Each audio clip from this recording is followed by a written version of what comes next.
tiba-tiba ada ular gitu, gue langsung lompat gitu kan. Takut? Langsung gila, sumpah itu serem banget. Langsung waktu itu saya sigap, saya ngebut dari rumah saya ke sini dan alhamdulillah selamat, berhasil rescue-nya. Sudah saya amankan juga ular kobranya, sudah saya rilis juga di jauh dari pemukiman warga. Aman jadi. Aman.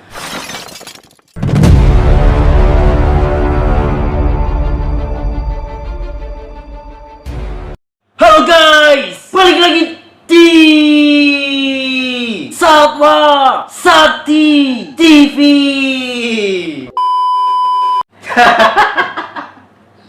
Lu kenapa sih? Opening dulu biar makin semangat nih. Oh ya. Oke, selamat pagi, siang, sore, malam buat yang nonton video di Satwa Sakti TV. Semoga keluarga kalian sehat semua ya. Amin. Amin. Kali ini ada yang beda di Satwa Sakti TV ini karena saya ada bintang tamu. Bintang tamu. Yoi, namanya Priska nih, sahabat saya. Oke, Priska.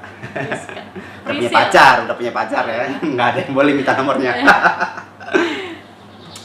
Jadi Priska ini kemarin rumahnya saya rescue ya. Saya rescue karena kemasukan ular kobra. Itu jam berapa, Pris? Jam 12 malam. Oh, jam 12 malam. Untung doi belum tidur kan. Sepusing lu. Jadi kemarin tuh di chat sama dia karena emang lama balasnya, akhirnya ditelepon rumahnya kemasukan ular kobra. Masuk kemana, Pris, itu, Pris? Ke kamar gue. Ke kamar lu. Iya. Padahal pas waktu itu tuh gue lagi tidur di bawah karena emang lagi nonton film sih, belum tidur di karpet, terus tiba-tiba ada ular gitu, gue langsung lompat gitu kan. Takut? Langsung gila, sumpah itu serem banget karena tengah malam, terus mau bingung juga mau manggil siapa gitu karena kan di rumah juga pasti udah pada tidur kan, jadi ya mau nggak mau ya udah akhirnya lompat ke kasur aja Dan nelpon gue. iya. Dan di otak gue cuman kumis nih, mau ular temen gue kemana. Gila. Jadi kita berteman tuh harus bermanfaat ya. Bener. Ya. Pantes lo manfaatin gue. Curhat. Jadi waktu itu kemasukan ular kobra baby ya, Pris ya. Baby lumayan kalau kena. Langsung waktu itu saya sigap, saya ngebut dari rumah saya ke sini dan alhamdulillah selamat, berhasil rescue-nya. Sudah saya amankan juga ular kobranya, sudah saya rilis juga di jauh dari pemukiman warga. Aman jadinya. Sebelum saya bikin konten ini, si Priska ini udah nyiapin banyak pertanyaan dari temen-temennya dia juga. Bahayanya kobra. Karena emang lagi viral ya, Pris ya. Banyak banget. Lagi lagi viral kayak berita-berita kemarin tuh teror kobra masuk rumah warga. Sebenarnya bukan teror sih. Karena sebenarnya ini tuh kejadian udah tiap tahun ada kayak gini, Pris. Tiap tahun tuh ada kobra, ada. Karena emang gimana ya? Emang musim ular nelor itu tiap tahun pasti ada. Setiap tahun, setahun sekali lah dia nelor itu. Nah, mau tahu juga nih, apa aja sih pertanyaan yang mau lo kasih ke gua nih, Pris? Karena ini mungkin penting buat teman-teman yang nonton di sini. Pengen banget gue tanya. Sialan lu. Terus ngopi dulu. Ya Allah. Ngopi dulu. Gini emang kalau punya temen. Mantep. Ayo. Udah nanya nih. Yang pertama itu ya ini pasti banyak sih pertanyaan orang-orang yang benar-benar apa ya, semua pasti bakal nanya itu tuh apa sih yang bikin ular itu bisa masuk ke dalam rumah? Nah, banyak faktornya ya. Banyak faktor ular bisa masuk rumah. Satu, rumah kita nyaman bagi ular. Misalnya kayak ada tumpuk-tumpukan barang gitu, itu pasti ular masuk ke rumah kita. Terus kedua, rumah mereka hancur. Rumah mereka hancur. Kenapa bisa dibilang rumah mereka hancur? Diambrukin gitu. Jadi bisa dibilang rumah mereka hancur tuh karena ulah manusia ya. Ulah manusia sendiri. Jadi sebenarnya yang neror tuh bukan kobra tapi manusia. Rumah dia dihancurin. Misalnya kayak hutan, kebun digunduli, dibikin perumahan baru, dibikin bangunan. Itulah yang bikin kobra itu masuk ke rumah warga. Karena dia udah kehilangan rumahnya, Pris. Oh gitu. Nah, gitu. Untung gue malaikat bukan orang. Gak pernah ngancurin rumahnya, jadi rumah tangga ya mungkin. Apalagi di tahun sekarang banyak banget perumahan. Akhirnya si ular itu bingung dia mau lari kemana, akhirnya dia masuk ke rumah warga ya. Hmm. Karena emang rumahnya udah nggak ada, kasihan juga sih. Jadi gembel ya. Jadi gembel. Coba kalian bayangin deh, kalian ibaratnya di rumah kalian gitu digusur. Kalian tinggal di mana? Pasti lontang-lantung, nggak jelas tinggalnya. Ya sama kayak ular juga gitu.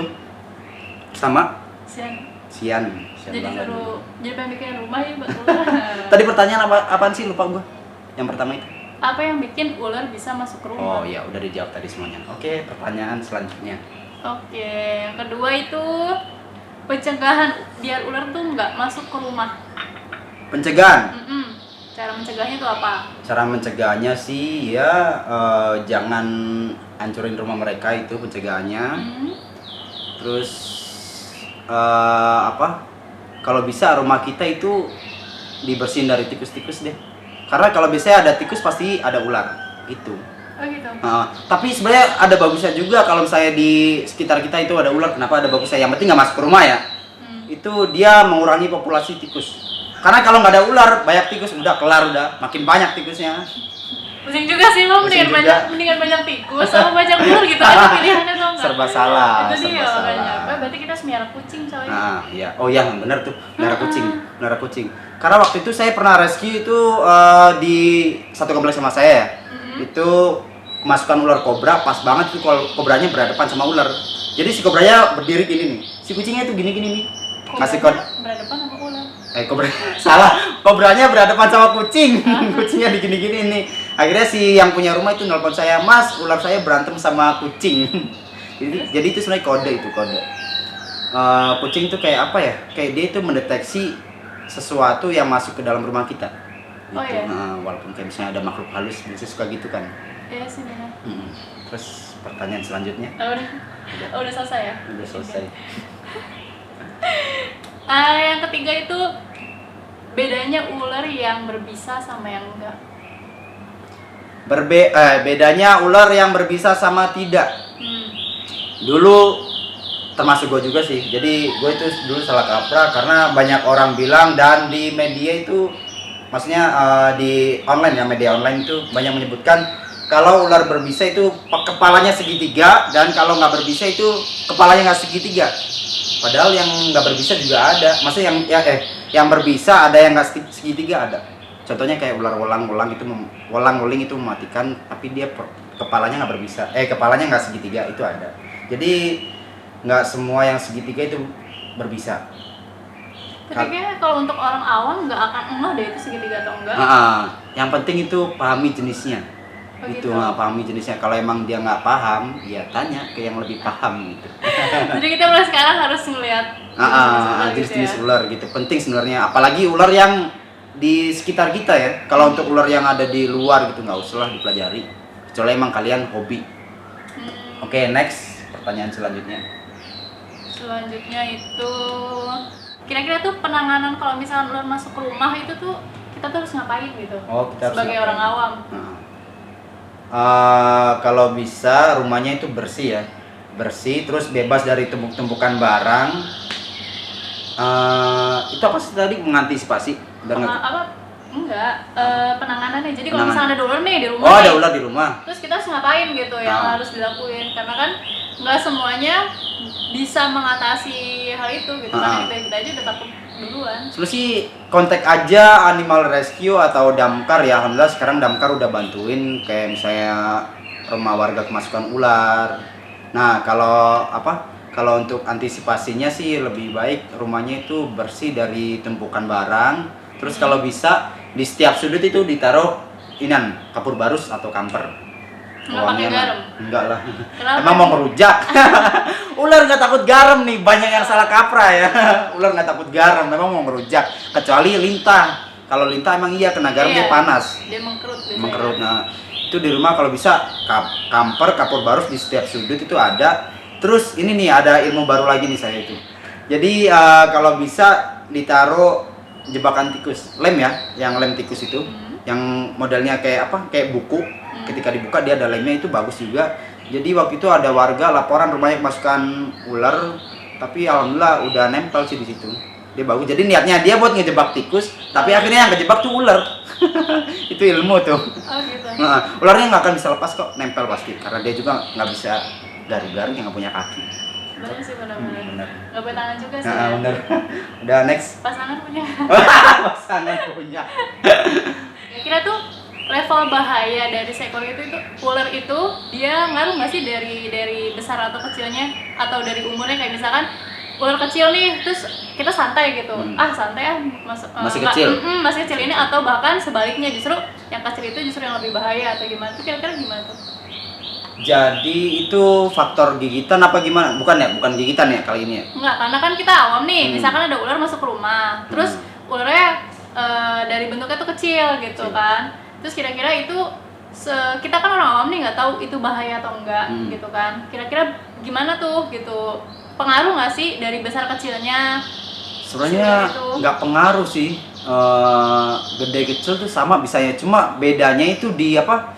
Di ini nih, kayak penyimpanannya lebih kecil ya. Kalau yang ular kecil penyimpanan bisanya itu, kelenjar bisanya itu lebih kecil.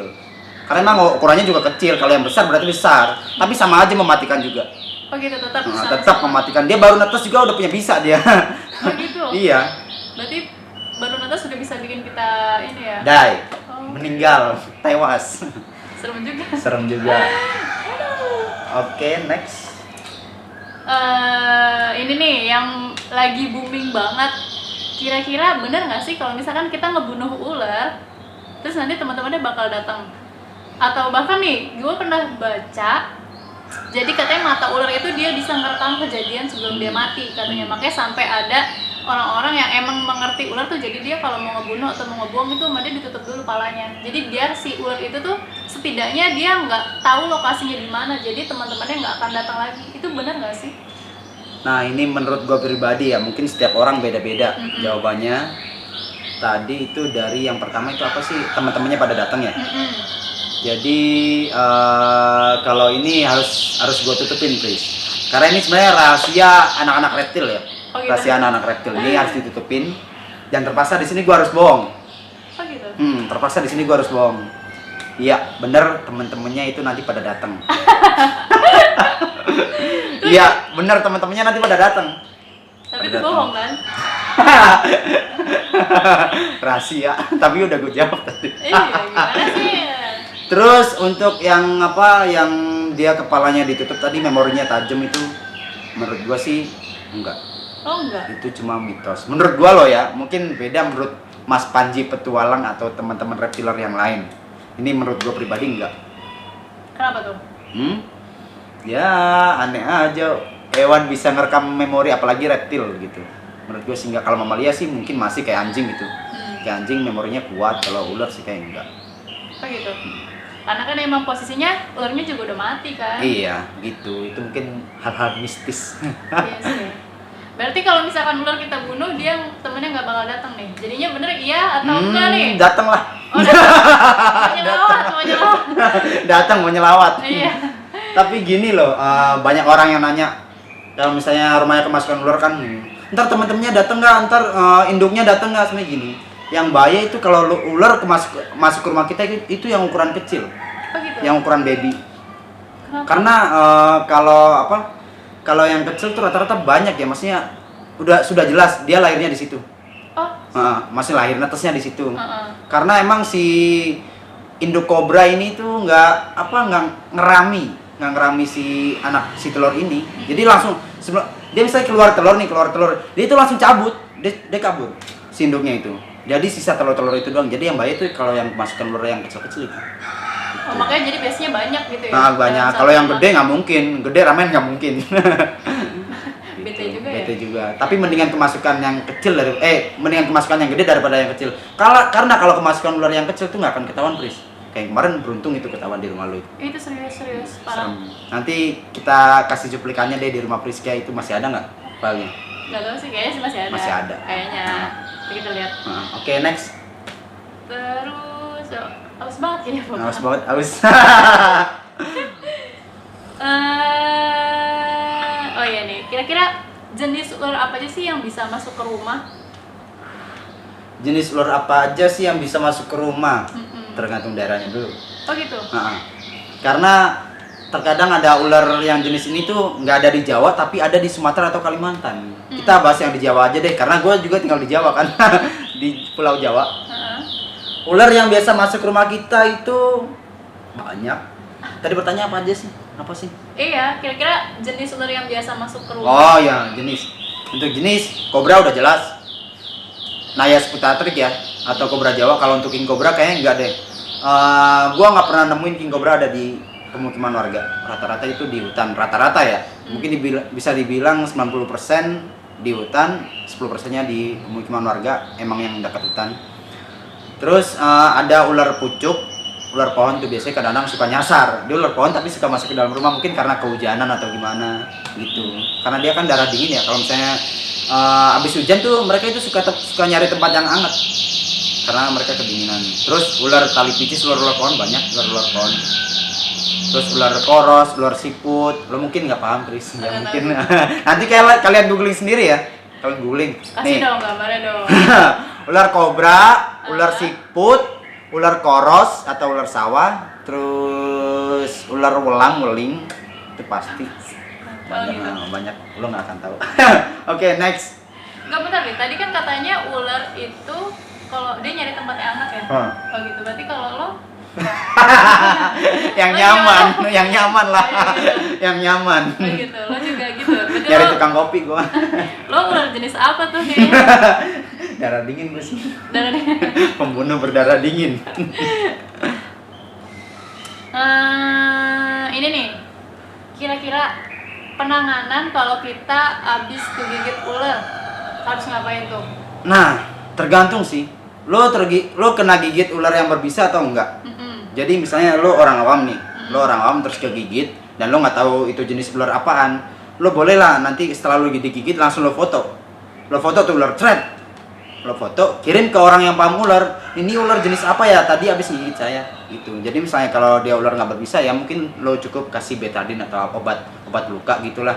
Kalau untuk ular yang berbisa menengah ya cukup dikompres atau bawa ke dokter juga nggak apa-apa. Karena emang kalau imun kita nggak kuat, maksudnya imun kita lemah, itu mungkin bisa mengakibatkan bengkak atau meriang. Untuk ular yang berbisa menengah ya.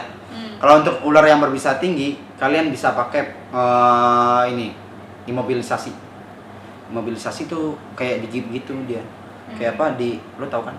Orang patah tulang gitu. Kalau misalnya digigit tangan dia pakai imobilisasi. Papan 2, diikatnya nggak usah terlalu kencang. Sebenarnya sih gue belum terlalu paham untuk yang ini. Mungkin kalian yang nonton atau Priska bisa cek di konten-konten teman saya kayak kontennya Panji Petualang, di situ ada. Nah, banyak orang-orang dulu ya yang katanya itu kalau misalnya kegigit tuh di gitu. Menurut gue salah sih. Salah banget, fatal. Terus ada lagi yang dengan cara kayak amputasi mungkin masih ada yang percaya sampai sekarang. Menurut gue sih enggak, itu nggak bagus, solusi yang nggak baik. Itu contoh satu-satunya ya imobilisasi. Setelah imobilisasi itu langsung ke rumah sakit, bawa ke rumah sakit. Iya sih, biasanya rumah sakit yang punya anti bisa itu biasanya di gitu ya. Tertentu. Iya, enggak semuanya kan. Tapi setahu gue sih sekarang udah mulai banyak sih. Iya, karena kan emang lagi banyak juga ular-ular yang masuk ke rumah kan, udah mulai gitu sih. Mulai banyak. Ini juga menurut gue salah penempatan rumah sakit ya. Harusnya rumah sakit itu adanya di kampung, bukan di kota. Iya, karena ular banyaknya di kampung. Bukan di kota. Jadi kasihan juga orang-orang pedalaman mau ke rumah sakit itu lama banget, bahkan ada yang berjam-jam ya baru nyampe rumah sakit. Keburu mati dulu. Keburu tewas duluan. Ya gini deh, gue mau nanya, kalau misalnya nih kita, karena kan nggak semua orang kenal dengan orang yang punya wawasan tentang ular. Kira-kira apa yang harus mereka lakukan gitu? Apakah harus berteman? Apakah harus langsung follow Satwa Sakti? Oh, boleh ya follow Satwa Sakti. Saya itu selain rescue emang jualan juga ya, jualan baju. Oh, ini bajunya keren loh. Bajunya Satwa Sakti TV luar biasa. Jangan deh. Jadi gini, sekarang kan teknologi udah canggih ya, Bis ya. Udah canggih. Untuk kalian yang emang butuh pertolongan ketika rumahnya kemasukan ular, kalian bisa follow akun-akun yang emang suka rescue ular, rescue hewan liar, terutama hewan liar ya. Itu kalian bisa minta tolong ke mereka.